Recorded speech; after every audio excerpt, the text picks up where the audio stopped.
So, I don't know if you heard, I'm just being humble. Of course you've heard. But as you may know or not know, really, I'm obnoxiously rich. And one of the reasons I'm obnoxiously rich is I move money in a very specific way that allows me to rapidly grow my net worth every single year without even needing to get paid. So for example, just in the last year alone, I've increased my net worth by $20-30 million at least. And that's not even factoring the money that I make from my businesses or crypto or my portfolios. And it's because I use a very tricky system for managing money that basically every single person that cleanly keeps past a 9-figure net worth uses. Every single turbo rich person you know is doing this. They do not focus on actually making money. They focus on this. And if you understand what I'm going to show you in this video, you will be able to do the same exact thing too, even if you are an employee. This is by far the most effective way to obtain wealth and spend wealth that there is, bar none. If you do anything other than this, you're a goof troop. So pay attention. So the first thing you need to do is stop trying to make money in retarded ways. If you do this, eventually you run out of time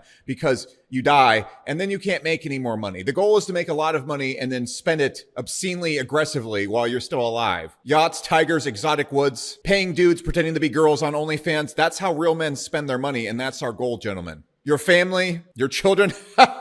This is not the channel for you. But jokes aside, we want to make money as fast as possible and then have the ability to spend it comfortably and enjoy our lives and enjoy that wealth.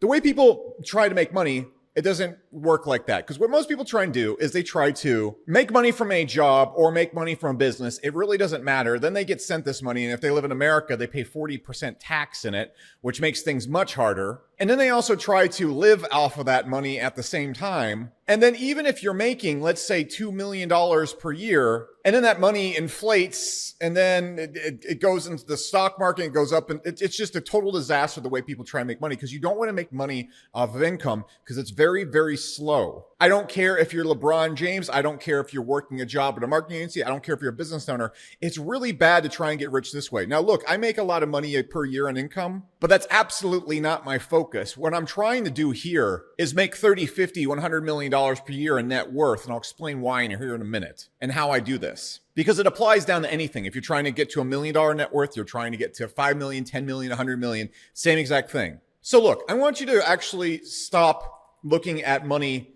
as generating income. And what you want to do with money is you want to view the best way to get rich is to obtain assets for less than they'll be worth in the future. I know that sounds simple, but there's really only one way that people get obscenely rich. It's by obtaining an asset for much less than it's worth in the future. Let me break down 3 examples that you see every single day. For example, an athlete, their body is an asset. It's worth nothing when they're born. They obtain 100% ownership over it. They go play in the NBA. They make $40 million per year. How do they go and get so rich here? They obtain the asset. A business, you start it from scratch. You go and build the business from scratch. You obtain it day one. You get 100% ownership of it. You grow the business being worth $100 million. How did you make all that money? You obtained the asset when it was worth nothing.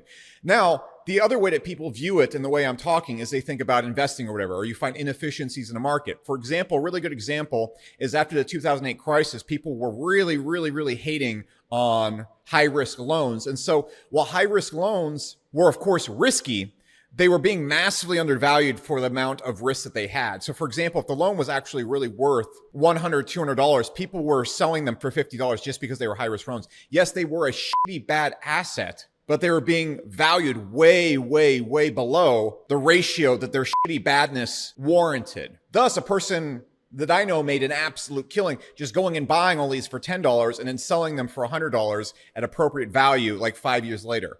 That's another example. For this example right here, though, we want to focus on business and controlling the equity of businesses. And then we want to focus on growing the value of these businesses to high amounts at all cost. Why? So the thing you need to understand about businesses, once they get to a certain size, you can borrow against them. You can also use the businesses to obtain assets, which you can then borrow against. You need to understand that most people that are really rich, they never actually make any money. What happens is they control a bunch of assets. So let's say someone obtains assets for $100 million, and those appreciate over time if it's invested well or if it's a fast-growing company, whatever, by 5 to 8% per year. And so with this money right here, especially if it's a fast growing company, you really don't want to take money out of the company because then it's going to be taxed. And the point of this video is not tax, by the way. I'm not here to tell you like how to get around taxes and whatnot. That's not the point of this video. The way you get around taxes is you move to Dubai and you stop being an American citizen. The end. There you go. There's your tax lesson right there. But even so, it's very bad if you're an American citizen moving money in and out of businesses because then you do pay the 40% tax or the 20% tax. Regardless, that doesn't really matter.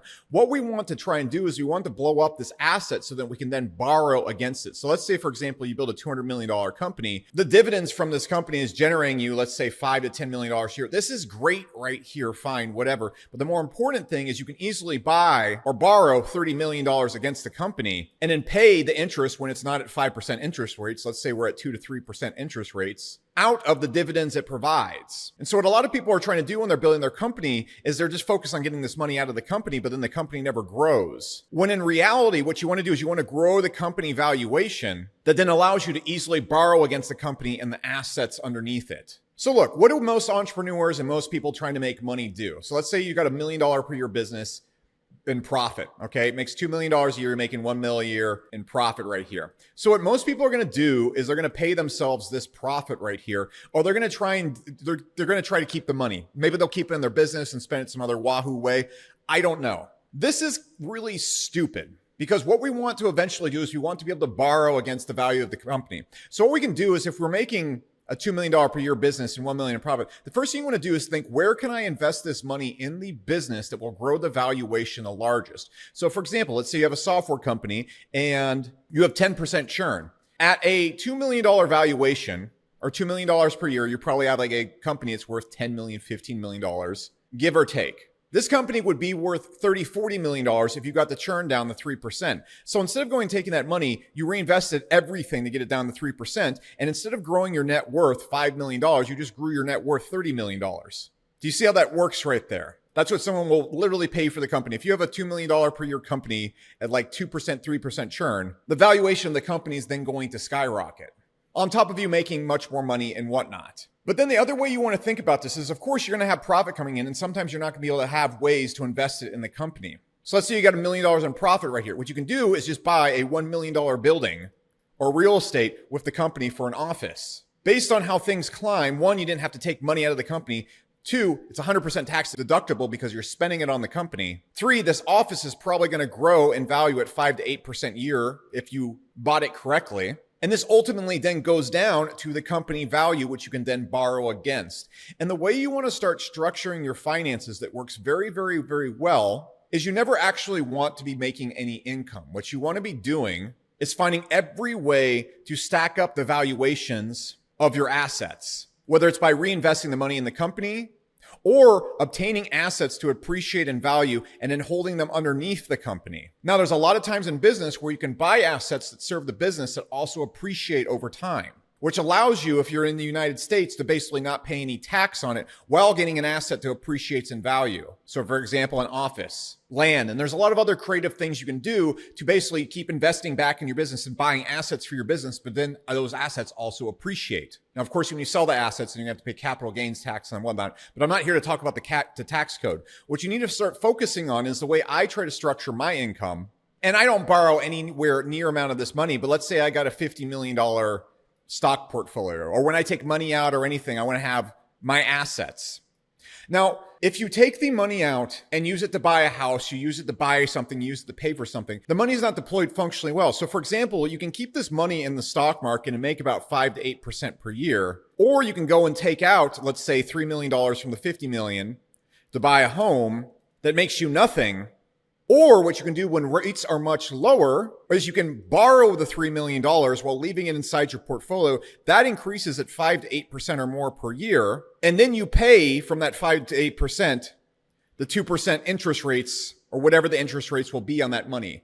The rates are very high right now, so you can't do this as easily as you used to be able to do it in the past, but rates will be low again. And so what I'm trying to encourage you to do in this video is the way you need to view everything you do is you need to look at the total value of your net worth and the appreciation of that network for your stocks via your company. The two best ways to grow your wealth is one, if you make money from your businesses, try to keep it in the businesses and acquire assets that increase in value. So for example, your business makes $3 million. You could buy a $3 million office building that appreciates in value, then borrow against the value of that building to pay for things with set prices like your home, your car. I wouldn't suggest building your lifestyle or day-to-day expenses off of borrowing. You want to buy things that are also assets that are not going to lose value, which most people's big purchases are going to be their car, home, stuff like that. You see a lot of people, for example, go and use their business and they purchase a private jet and then they rent the private jet out. So they have an asset that they didn't pay tax on while they own the private jet, while the private jet flies around and makes them money off the asset. So this is how you have to start really viewing your money. And then if you do pay yourself out, what you never, ever, ever want to do is spend your money on lifestyle or anything like that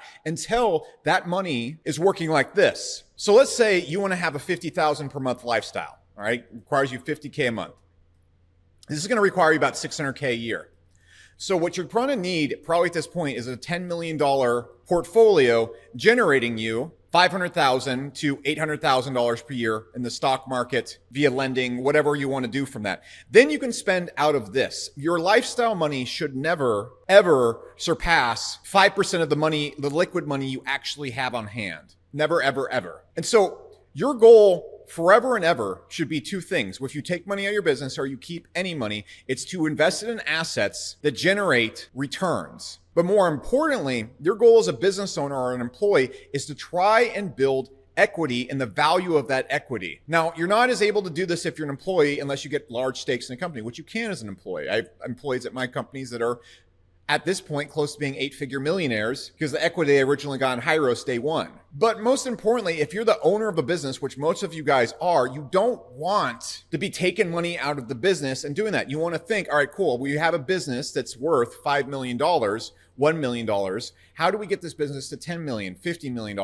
Then when it's worth $50 million, you can easily borrow $10 million for whatever you're doing. Keep that money, keep the ownership of the company. You don't want to sell 10% of the company. You keep that money right there and then you pay off the interest on this, which should be 2 to 5%, much lower if the rates are low, with the income that you make from the company. This is really coy when you go to buying a house or something like that, because then you can go, let's say you buy a $10 million house. The house also starts appreciating because you own it now. You didn't have to pay any taxes. You didn't take anything out of the company. You didn't have to sell any of your ownership of the company. And the house is appreciating more than the money that you're using to pay for the house. And so your ultimate goal when you're first starting your business is, again, grow the value of the asset. I am not saying you grow a $50 million business and you take out a $25 million loan. You should really keep the amount you borrow off your business, which I borrow nothing off my businesses right now. I borrow against like my portfolios and whatnot, but I easily could if I wanted to borrow against my businesses. I just don't do that. But this is a much better way in the future when I grow my business to $400 million, $500 million valuation. If I want to buy a jet or I want to invest the money, these are the paths that I'm going to be using to buy things like that. If I'm making $20 million a year from the business, I'm not going to go and give myself $20 million. I'm going to buy a $20 million office building or asset that then appreciates in value more. I just gave you a whole bunch of different ways to start viewing money. But the thing you need to take from this video that I just broke out is that we're constantly building this giant blob of money, and we never want to take money out of that blob. We can borrow against a blob. We can find ways where the blob drips money out through dividends and whatnot to cover interest rates of money that we borrow. While never actually selling anything in the blob, because the blob is going to grow at about 5 to 8% a year on average. If you have a business, the thing we want to do is just grow the blob so big we can easily move irrelevant amounts of money out of it by borrowing and then move the money back. So for example, if you have a $100 million business, you borrow $10 million against it for a house. You then hold the house for a couple of years. The house turns into being worth $12 million. You sell the house for a profit. You put that money back into the loan from the company or the amount you borrowed based on the company. You can then pocket the profit, roll it into other real estate, and the most basic way is you kept the money actively in your company without selling any ownership of your company while still being able to get the house at the same exact time. This is just such smarter ways to move money around and build income, because if you're going out there and you're just spending all the money you make, that bubble, that thing you're going to be able to borrow against is going to be finite. It's never going to grow. It's never going to make you more money. It's never going to grow to a higher valuation. You're just going to get stuck. This is what most entrepreneurs do when they pay themselves. This is why so many athletes get in trouble, is because their money that they have coming from their asset is finite and they run out of money from that asset. You never want to touch the asset. All in all, I know this wasn't the funniest video because I kind of got into all the nitty gritty of how money works and how the ways you should look at money. And I think a lot of things I just said there was wrong and they're not as specific as they need to be. But I just wanted to teach you a little tiny lesson about how rich people view money differently than normal people. So you should use it. Okay, bye.